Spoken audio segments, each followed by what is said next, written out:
Welcome to the True Assassins podcast. Buckle up. You know we are diving into a chilling mystery today, right? Oh, yeah. One inspired by the dark world of murder and assassins. We're going to get deep into some cloak and dagger stuff today. All based on the book True Kill by Orlando Madsbrine. Seriously addictive stuff. Get ready. We've got two unsettling tales. You. Both stories really get into this idea of innocence corrupted. Yeah. The unexpected places, where darkness can take root. Totally. You've brought the curiosity. We've sifted through the shadows for you. So let's unpack this. So let's start with this first story. This one takes place in a setting that most people think of as a happy place. A quiet neighborhood on a summer day. Yeah, exactly. The kids are out playing. The air is warm. You can hear the familiar sound of the ice cream truck. Classic summer vibe. But in this seemingly idyllic scene, our author, Orlando Madsbrine, introduces a subtle but kind of unsettling feeling. Yeah, it's not just any ice cream truck. Right. As you read, you start to pick up on this discordant melody coming from that jingle. It's almost like it's a little bit off key. And then there's the chort itself. Like, the more you look at it, the more you see things like rust creeping up the sides and the cartoon mascot. It's kind of faded. Instead of being fun, it's a little menacing. It's such a clever way to make the reader, uncomfortable right away, especially using such a normal, comforting image, an ice cream truck. Right, and that's when we meet Mr. Frosty. The driver. Yeah, and he's got this chipped paint sign that basically sums him up. He's got a smile that's way too wide to be real, and his eyes are just hollow. Yeah. It's those little details, right? The things you might not notice at first that give you this uneasy feeling. Yeah. Like way before anything actually bad happens. Totally. And Madsbrine is so good at using those little details, those sensory clues, to hint that something dark is lurking beneath the surface of what seems totally normal. Totally agree. And then into the scene walks young Tommy. A kid who's obviously lured in by the ice cream on a hot day. Who can resist that, right? Yeah, so there's this tension right away. Totally. Like, his mom has told him a million times, don't talk to strangers. Classic mom advice. But he can't resist that powerful childhood craving for ice cream. And that sets him up to be taken advantage of. Exactly. Yeah. And when Tommy runs after the truck, the encounter is quick and scary. Madsbrine really puts you in the moment, right? Yeah, those strong hands reaching out, grabbing him. And then that jarring shift from the bright sunshine to the icy interior of that truck. It plays on our deepest fear. Oh, absolutely. With Losing that. your innocence, losing your safety. Right. And what Tommy finds inside the truck isn't a bunch of delicious ice cream. No, it's just empty crates. Yeah. And a terrifying glint of something sharp. Oh. You hear these muffled screams. It's just awful. And then nothing. Silence. The truck just vanishes. Gone. It's like it was never there. Just a melting patch of ice cream on the street. That's all that's left. Such a disturbing trace of what happened. Yeah.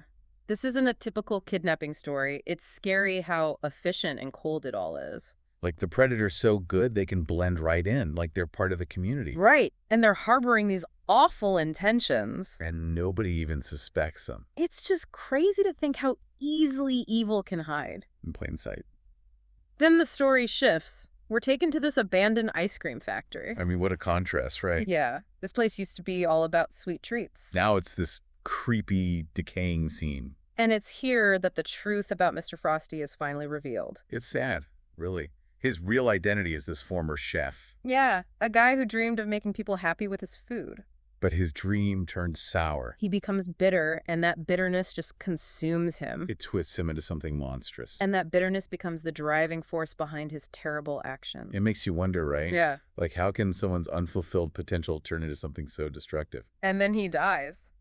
Ironically. Yeah. It all happens in those same vats that were supposed to be full of delicious ice cream. He's trapped in his own icy prison. And the way Madsbrine writes it, it's so haunting. Yeah. He says, the sickly sweet smell of vanilla amidst frozen bodies and shattered dreams. It's like a twisted version of everything he wanted to create. Yeah, a final grotesque punchline. Yeah, and then the truck disappears. Poof, gone. It becomes this ghost story. People say you can still hear that messed up jingle. On hot summer days. Yeah, just a chilling reminder of the darkness. A symbol of childhood joy becomes something terrifying.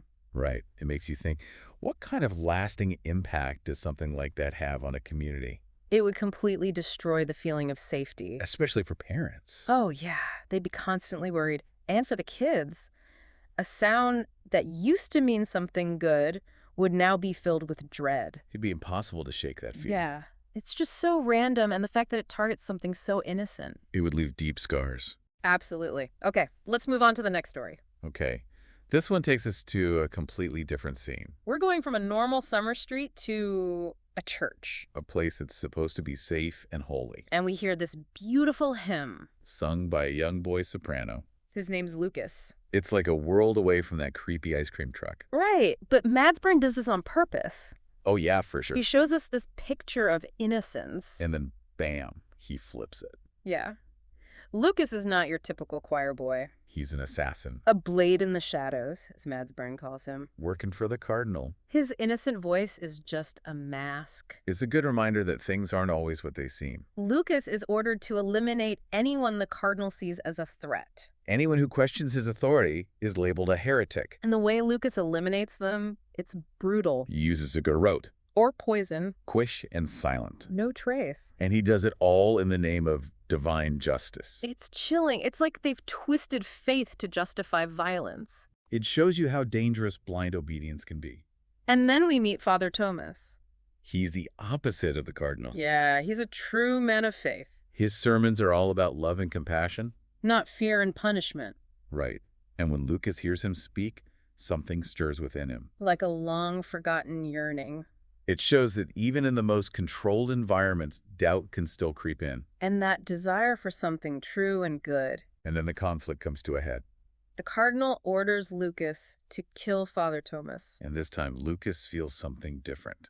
Not the righteous zeal he's been trained to feel. He's filled with dread. It's like the brainwashing is starting to break down. He's seeing the truth. And he's starting to crave the warmth and love that Father Tomas talks about. That's powerful. The way Madsbrine describes it is like, you can feel Lukas's struggle. Absolutely. And then the moment comes, Father Tomas is giving his sermon. His words are full of truth and hope. Things that the cardinal just doesn't have. And Lukas can't take it. The choirmaster raises his baton to signal the start of the next hymn. It's also the signal for Lukas to strike. But Lukas can't move. He freezes. He's trapped between these two worlds. The angelic choirboy and the cardinal's assassin. He can't reconcile them anymore. His inability to act speaks volumes. Right. But hesitation has consequences. Especially in this world. The guards find Lukas. He's still holding his dagger. He failed to obey. And the punishment is swift and brutal. He's thrown from the choir loft. Dead. It's so tragic. He was just a kid caught in a web of lies and violence. And then the rumors start swirling. Some people think Lukas was punished by God. Others see him as a fallen angel. But Father Tomas has a different take. He sees Lukas's refusal to kill as a powerful statement. A silent sermon. What do you think this story says about belief and obedience? To me, it shows that your conscience can be stronger than anything. Even when you're up against a powerful force. Lukas couldn't bring himself to follow that final order. He knew it was wrong. He couldn't ignore the truth. Even though it meant his death. It's a powerful message. You can't force belief through fear. And even in silence, defiance can speak volumes. Both of these stories are so different, but they share a common theme. Danger and darkness hiding where you least expect it. Behind the mask of an ice cream man. Or the innocent voice of a choir boy. We're reminded that appearances can be deceiving. And that bitterness can corrupt even the purest intentions. Like Mr. Frosty, his unfulfilled dreams twisted him into a monster. And Lukas, he showed us that truth can challenge even the strongest beliefs. Both stories highlight how fragile innocence can be. Whether it's threatened by external evil or an internal struggle. It leaves you with a lot to think about. Right. Like what drives people to do these awful things? And how can we spot the danger signs before it's too late? It's like you said, those discordant notes in a familiar melody. It makes you wonder, how can we see past the surface? How can we recognize the darkness lurking beneath what seems innocent? It takes a willingness to question everything. To trust your gut. Even when it's telling you something that's hard to believe. And to pay attention to the details. To look closer. You never know what you might find. Thank you for listening to the True Assassins podcast. We'll see you next time for more addictive cloak and dagger stories. Don't forget to rate and follow. Yeah, we'll be back soon. Stay safe out there.